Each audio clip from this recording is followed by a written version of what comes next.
इस कहानी के सभी पात्र काल्पनिक है। इसका किसी भी व्यक्ति स्थान से कोई संबंध नहीं है। ये चैनल केवल मनोरंजन के लिए बनाया गया है। दोस्तों, आज मैं आपको एक ऐसी कहानी बताने वाला हूँ जिसको आपने कभी सोचा तक नहीं होगा। हाँ, सही सुना, आपने सोचा तक नहीं होगा। ऐसी डरावनी कहानी जो आपको सोचने पे मजबूर कर देगी कि क्या सच में ऐसे भी हो सकता है। हाँ दोस्तों, ये कहानी मैंने भी कहीं सुनी हुई थी। बहुत दिनों बाद भी मुझे याद है। उसका कारण भी वो कहानी ही है जिसने मुझे उसको याद करने पर मजबूर कर दिया था। यह कहानी है बहुत साल पहले की, जब हमारे ज़माने जैसे कंप्यूटर, मोबाइल नहीं हुआ करते थे। लिखने का काम कलम से और कागज़ पे लिखाई होती थी। बात करने का जरिया था वो लैंडलाइन फ़ोन जो कभी लगता था या कभी आउट ऑफ सर्विस होता था। ऐसे ही किसी दूर सुनसान ठिकानों की खोज में एक लेखक निकल पड़ा था। उसको अपनी कहानी लिखने के लिए शांति और अकेलापन चाहिए था। वो अपने बीवी और अपने बच्चे को अपने घर में रख कर चला गया। ये उसका हमेशा का काम था, सो घर वालों को इसकी आदत हो चुकी थी। उस लेखक का नाम था अशोक। अशोक बहुत ही काबिल लेखक था। वो किताबें लिखता था, नाटक भी लिखता था। अपने ज़िले में उसका बड़ा नाम था। उसी पर उसकी रोजी रोटी चलती थी। काफ़ी पैसा उसने बना लिया था। अब उसके पास मोटरसाइकिल भी थी और पक्का घर भी। लेकिन दोस्तों, कहते हैं न, जब कुछ मिल जाता है जिंदगी में तो कुछ और पाने की चाहत जन्म लेती है। वैसे ही कुछ अशोक के साथ भी हुआ। उसको कामयाबी मिल चुकी थी, लेकिन वो और ऊपर पहुंचना चाहता था जहां से ये दुनिया उसको छोटी लगे। अशोक एक गांव में पहुंच जाता है। वहां के डाकखाने में पहुंच के किसी की पहचान बताता है। वो उसको एक पता देकर जाने का रास्ता बता देता है।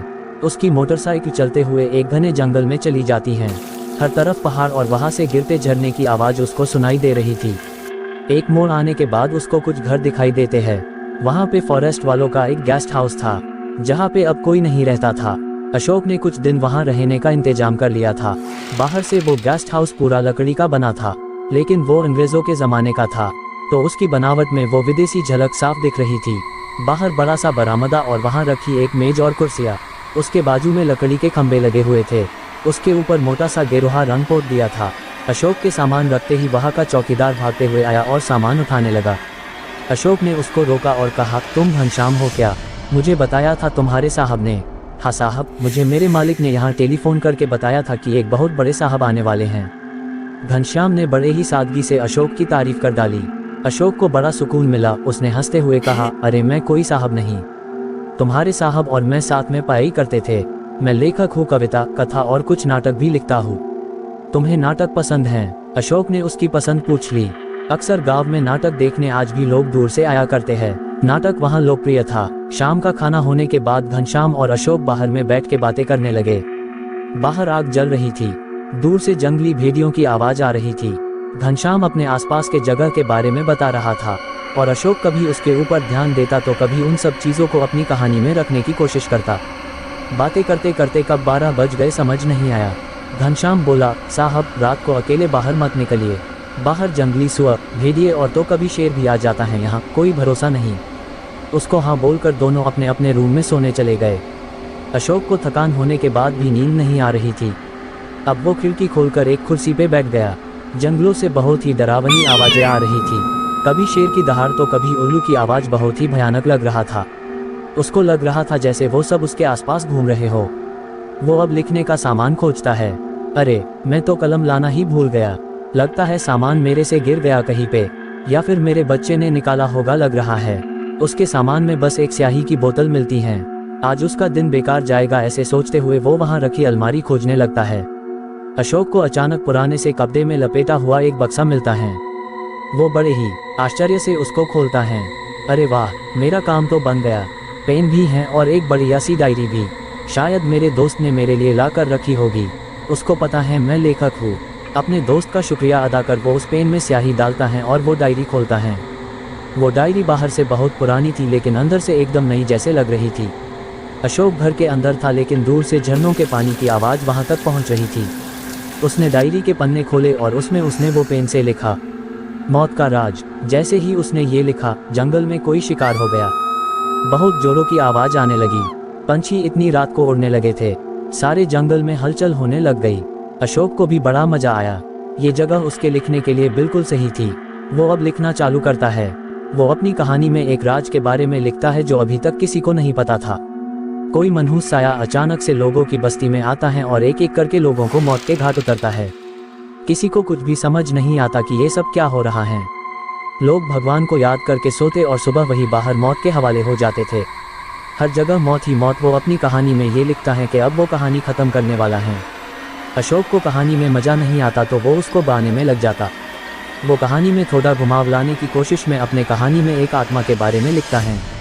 अशोक कहानी का आखिरी हिस्सा अगले दिन लिखेगा ऐसे सोचकर सोने की कोशिश करता है। तभी अचानक उसको लगता है कि उसकी पीछे की खिड़की से कोई अंदर झांक रहा है। खिड़की तेज हवा से एक दूसरे पर लग के आवाज कर रही थी। कुछ देर के लिए अशोक एक ही जगह सुन्न होकर खिड़की की तरफ देखता रहता है। एक पल के लिए वो सोचने लग जाता है। वो दरवाजा खोल के घनश्याम का दरवाजा देखता है। उसका दरवाजा बंद था। अशोक ने वहां खिड़की में किसी को तो देखा था, लेकिन अपना वहम मानकर वो सो जाता है। अगले दिन सुबह वो घनश्याम के साथ जंगल और खेत घूमने निकल जाता है। दोपहर खेतों में खाना खाकर एकदम शाम को वो गेस्ट हाउस वापस आते हैं। शाम का खाना खाकर दोनों सोने के लिए जाते हैं। आज उसको कल की कहानी का किस्सा खत्म करना था। वो डायरी खोलता है। रात काफी हो चुकी थी लेकिन उसको तो काम करना था। लेकिन आज जैसे ही उसने कलम उठाई, खिड़की जोर से खुल गई। अब अशोक डर गया। उसने जोर से आवाज लगाई, घनश्याम। घनश्याम दौड़ के आ गया। अशोक ने दरवाजा खोला। अभी मैं यहाँ बैठा था तो मैंने किसी को खिड़की से झांकते हुए देखा, जैसे कोई आदमी हो। अशोक थोड़ा सहम कर बोल रहा था, साहब आपको शायद वहम हुआ होगा, यहाँ तो कोई नहीं और मैंने बाहर के दरवाजे पर ताला लगाया है, कोई कैसे अंदर आ सकता है। घनश्याम इधर उधर घूम कर देख रहा था। उसको ऐसा करते देख अशोक को भी लगा कि शायद वो उसका वहम ही था। घनश्याम के जाने के बाद वो लिखने बैठ जाता है। अशोक लिखने में मगन हो जाता है, लेकिन उसका ध्यान खिड़की पे नहीं होता। वहाँ एक बहुत ही खूंखार साया या कहो कोई बुरी आत्मा खिड़की के बाहर से उसको देख रही होती है। दोस्तों, ये और कोई नहीं, यह वही आत्मा होती है जो अब कहानी से बाहर आ चुकी है। अब लग रहा था जैसे ये आत्मा ही अशोक से सब लिखवा रही थी, लेकिन इसकी किसी को कोई खबर नहीं थी। वो अशोक भी इस बात से अभी बेखबर था कि उसकी लिखी कहानी में क्या होने वाला था। अब वो कहानी में लेखक के दोस्त की मौत के बारे में लिखता है। सुबह उठते ही उसको एक फ़ोन आता है कि अशोक का जो दोस्त था, जो इस गेस्ट हाउस का मालिक था, उसकी कल अचानक रात में मौत हो गई। पता चलते ही वो पास के गांव में जाते हैं। वो अशोक के दोस्त का गांव था। उसको आखिरी क्रियाकर्म के लिए वही लेके आने वाले थे। मौत मानो एक बंद लिफाफे में थी। किसी को कोई खबर नहीं थी। पुलिस भी हैरान और परेशान थी। अशोक को बहुत बुरा लगा। अब उसको गेस्ट हाउस में रुकने का मन नहीं था, लेकिन अब उसका काम होने को था। वो कहानी को ख़त्म करना चाहता था। आज वो उस पेन से लिखता है कि उसके गेस्ट हाउस का नौकर जो उस कहानी में था, उसको जंगल में कोई जंगली जानवर मार डालता है। दूसरे दिन सुबह घनश्याम का कोई अता पता नहीं था। दोपहर तक राह देखने के बाद अशोक अपने साथ बाजू के लोगों को लेकर खोजने निकल जाता है। शाम को एक चरवाहा वहां आता है। बाबूजी, बाबूजी, जल्दी चलो। अशोक उसके साथ जाता है। एक पेड़ के नीचे घनश्याम की लाश मिलती है।